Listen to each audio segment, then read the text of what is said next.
Okay, so here we are again. Um, we're going to try something a little different. Chicken tonight. I don't think I've done chicken yet. Maybe I have. Starting to blend together. So what do we have? Chicken breast was on sale, $1.89. It's what we had. I bought a lot of it. We're probably not going to use all of this. Probably not all of it. What else do we have? Basil. This is from our neighbor's garden, along with the tomatoes. We watched their garden for a week, and in exchange they gave us everything we could pick. So the vegetables are pretty much free, including the jalapeno, which I just dropped. We have an onion, and we have red cabbage, which actually was on sale for 59 cents a pound. So everything here. What do I have into what's on this table? $10. Probably won't use all the chicken. So this should be fairly inexpensive. Yeah, I think we're good. Okay, so I've already cleaned the chicken. I've cut the fat off, cut some of the tough tendons out, made sure it's nice and trimmed up, not too much fat. We're going to take our onion. We're going to dice it in small pieces. Try to get some of this junk off here. Alright. This is kind of an out of the ordinary recipe. We're going to do a version of a chicken Neapolitan over a bed of red cabbage. Now, if you look, it's a shame. So we got a little bit of a bad layer here on the onion. That's okay. Just, hold on anything. Just peel around it. Just get that brown part off and toss that. Same thing with the other side. So we'll peel the outer layers off. We've got a brown layer here. Just do that. Give this a quick rinse since I can't seem to hang on to anything. Okay, so now we're going to take this. Just try and make my life a little easier here. I'm going to cut it into fairly small pieces.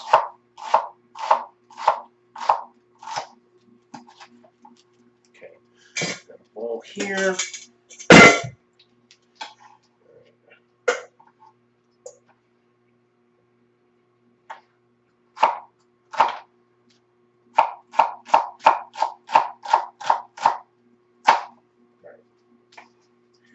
Onion in a bowl. Do the same thing with the jalapeno. You can adjust the heat however you want. I'm going to give this a little bit of spice, just because I think it can take it. But if jalapeno is too much for you, you can use a green pepper, or you can use something like an Anaheim chili like we used in one of the other recipes. The jalapeno, like I said, we got it from our neighbor's garden. These are not terribly hot, so I feel pretty comfortable putting the whole thing in. You can always try it too. It's got some heat to it, but we're going to cook it. All right, wash my fingers off. Okay, so cabbage, we're going to treat the same way. And pretty much what we're doing here is we're establishing a base that we're going to cook the chicken on top of. If you'll notice a theme here, I kind of like to make dishes where the side and the protein are kind of cooked together. It cuts down on dishes, which is a key point. And it kind of makes sure everything comes out together. So, like I said, we're going to cook all this, so you don't have to go crazy with getting small pieces. You just want to break it up enough so that we'll put a little bit of olive oil on there. It's easier to blend together. A little bit of olive oil. Actually, I know I ran out of pepper, so we're going to go with get a little bit of salt here. Not too much.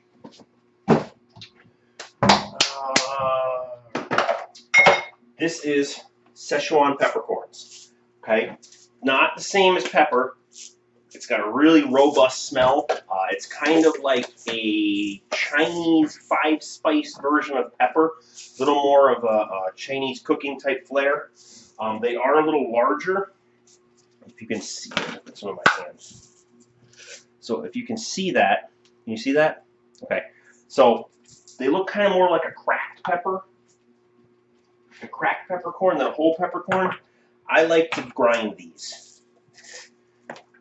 If you don't grind them and you bite into one, it's fairly unpleasant. It's a little bit too much flavor. So again, with the mortar and pestle, I said it from the first episode. I'll continue to say it. Get yourself a mortar and pestle. Just going to toss that in there. So, of course, you can use black pepper if you don't have Szechuan peppercorns, which I mean, very few people do. You go with black pepper. Okay. Toss this around a little bit, and to give this a little bit of zing, we're going to add some capers. Capers are little berries that are usually soaked in brine. They've got a very unique flavor. They're really popular in Mediterranean cuisine. They're often paired with feta cheese or olives. I think they add a nice little pop to dishes, and because of the brine they're soaked in,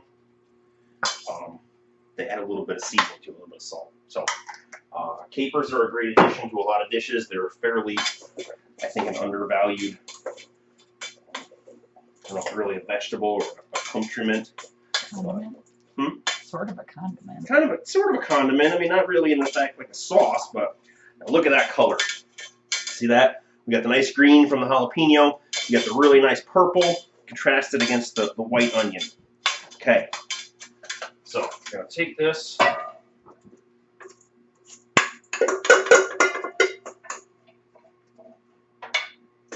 Now I have preheated this oven to 375. Okay. That really looks nice. Okay. Now we're going to prep our other ingredients. So what do I have here? Basil.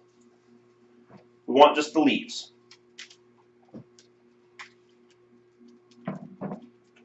Now, if I had immediate plans to make a soup or something like that, or like a marinara sauce, definitely save the stems, because you can throw them in, take a bunch of stems, basil stems, parsley stems, stuff like that. You tie them together. Should have put them in stock.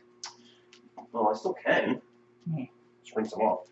You tie them together with a little piece of twine, or you can even, if you get a long enough stem, tie them with the stem and throw them right in your sauce.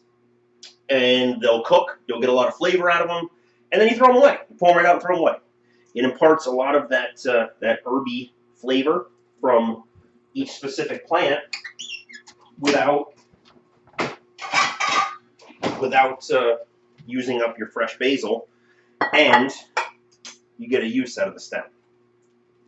All right. So tomatoes. These tomatoes are very ripe. So we're going to use these. So good size slices. Half inch thick or so, like that.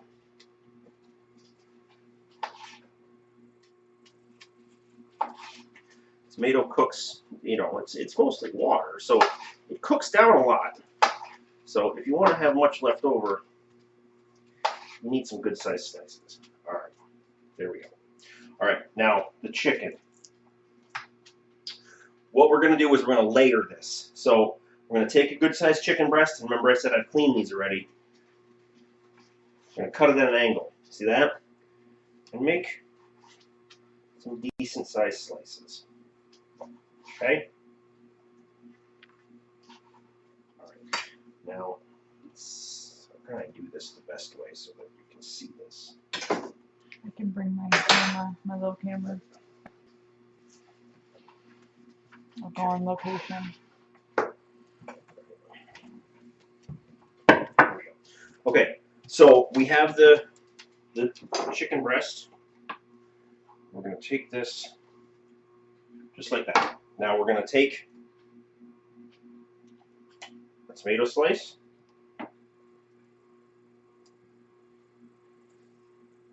and then a basil leaf. A tomato slice, and a basil leaf. Get the idea? Okay, take another good-sized chicken breast.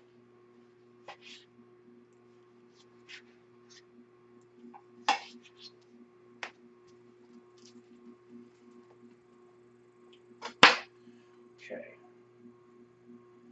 Tomato. Get these stems off because it could come out a little tough. Basil. Tomato. We're going to throw a basil. I had the chicken in for 25 minutes, and we're going to pull it out and we're going to dress it a little more. Alright. Certainly not done. Okay? Very important to keep in mind that this was an initial cook. We just wanted to get it started. We're going to turn the timer off and we're going to turn the oven up. Alright? So 400 degrees. We're going to give it another little sprinkle of garlic powder. And we're going to throw some cheese on top. Alright, so this is Munster cheese. We had Munster cheese in the fridge. Actually, what all of you out in video land don't know is that we had sharp cheddar and the other residents of this dwelling ate it all during the break. So we have Munster now. Just lay on top.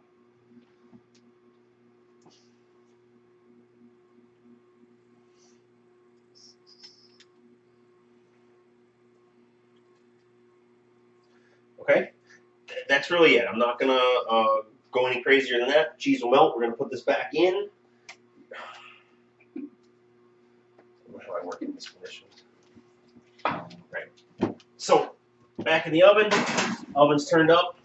We're gonna go another 20 minutes, and we'll come back and we'll finish it. Okay, so the timer went off. We're gonna check this.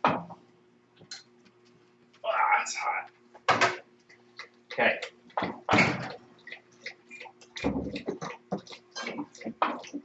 it open to steal some of that heat for the house. And there you go. So cheese is melted, it's browned, it's crisped a little bit. We've got enough moisture in the bottom that it's cooked that cabbage in the bottom.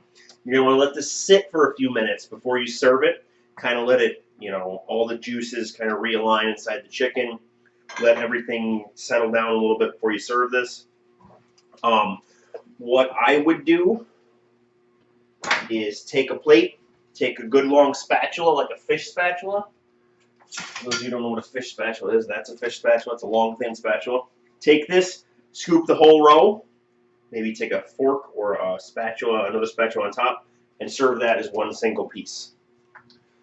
That's pretty much it with this one. We will be back again next week, and I hear that there's football going to be on. I might have found some chicken wing recipes, maybe a blue cheese recipe that I might try. Some of you might have heard of it before. But that's for next week. See you then.